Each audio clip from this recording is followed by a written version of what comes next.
that was, well, I'm knackered now, you. That was Philippine homemade. Yeah, I'll have a bit of it.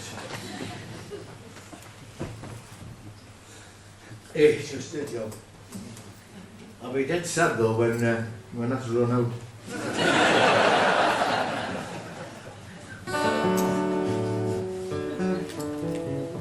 Here's a song my mother used to sing. My grandmother used to sing. It's called Believe Me of All Those Endearing Young Charms. One of a load of songs I used to hate when I was a kid because they were always sung badly. And birth, deaths and marriages. No good singers in the family, but a lot of drunkles. all thought they were Vin Crosby or Frank Sinatra and all terrible. And I just hated these songs. They were done so badly. But when I became a folkie, I looked into the background of Believe Me of All Those Endearing Young Charms and transformed the song for me. It was written by an Irish poet called Thomas Moore. Right? Now, Thomas Moore's family apparently originated in North Yorkshire. In fact, you might have heard of them. Anyway, Thomas Moore, and there was another branch of the family apparently lived in North Africa. And in fact, I believe it was one of his family that introduced the Glaswegian breakfast to North Africa. If you ask for a breakfast in Morocco, for instance, you'll often hear Tuaregs mentioned. Oh, you will, yeah. But you don't have to have them. Anyway, Thomas Moore, his sweetheart got smallpox around about 1840. Anyway, she was dead by 7 o'clock.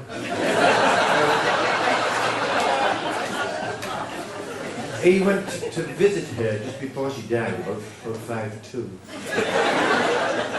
And she wouldn't let him in the house because of the smallpox. Because of the smallpox, her face had gone all manky. And the last thing she wanted was for her true love to gaze upon her mank. And she would not let him in the house. When he arrived at that house, she had the front door firmly bolted and she even went out the back to check on the horse.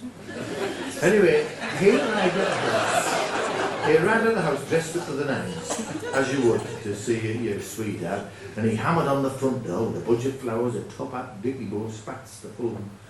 Anyway, at first she couldn't hear it because, as you know, flowers don't make a very loud noise on the door. And he decided to fling them because it was ruined, the hammering on the door ruined. And he decided to use his knuckles, which he decided were far more appropriate for attracting someone's attention and maybe not quite so sweet as a gift. Anyway, she said, "Who is it?" And he said, "'Tis I." Now, he'd never called her "'tis I" before. So she just presumed that he'd heard about the mank, right? She said, "You're not coming in." He said, "It's me, Thomas." She said, "I know it is." She said, "You're not coming in." He said, "Why on earth not?" She said, "I've gone all manky." He said, "What do you mean manky?" She said, I've gone manky because of the smallpox. I've gone manky. You're not coming in." And anyway, he wanted to reassure her that it was the person he loved and not the facade, right? This is. Anyway, he shouted through the letterbox, and she said, "What do you mean through the letterbox?"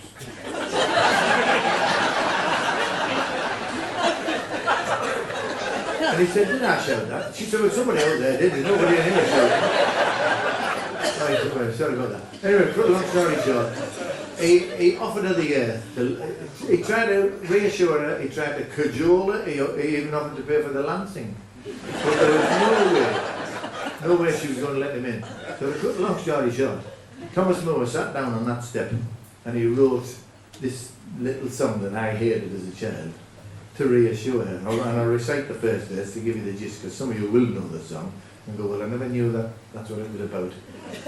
He wrote, "Believe me, if all those endearing young charms that I gaze on so fondly today were to fade by tomorrow and fleet in my arms like a fairy gift fading away, thou would still be adored as this moment thou art. Let thy loveliness fade as it will, and around that dear ruin each wish of my heart will entwine itself verdantly still." Now I know some of you have heard me sing this in the past, but I like to think I'm a sensitive soul and I'm a songwriter, and I'd love to think that I could be as sensitive to be able to write something. And the difference between a true poet like Thomas Moore and the likes of me, if I had tried to write that, it would have come out, I don't give a damn about your scabs. It's the same sentiment. But what people sing 200 years later, you know. Anyway, here is Thomas Moore's Believe Me If All Those Endearing Young Charms.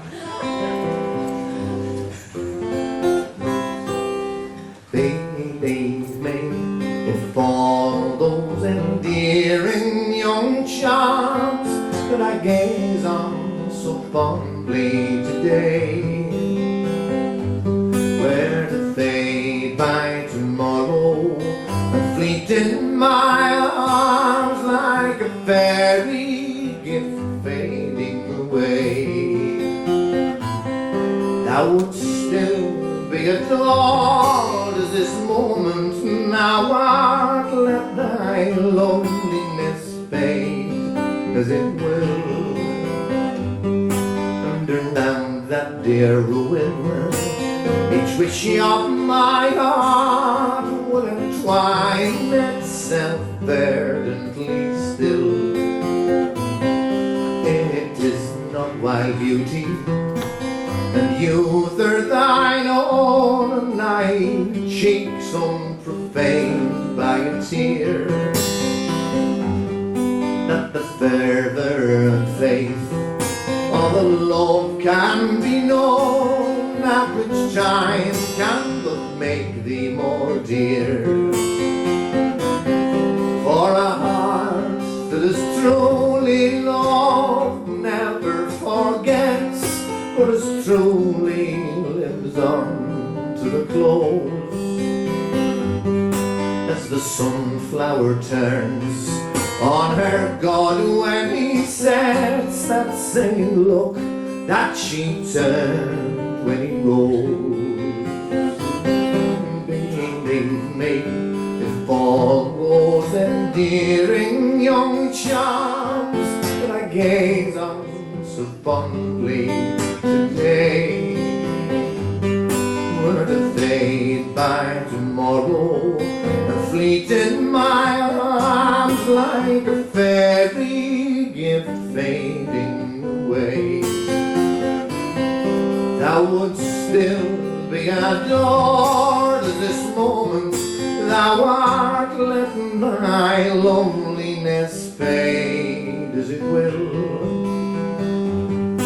and around that dear ruin each wish of my heart will entwine itself verdantly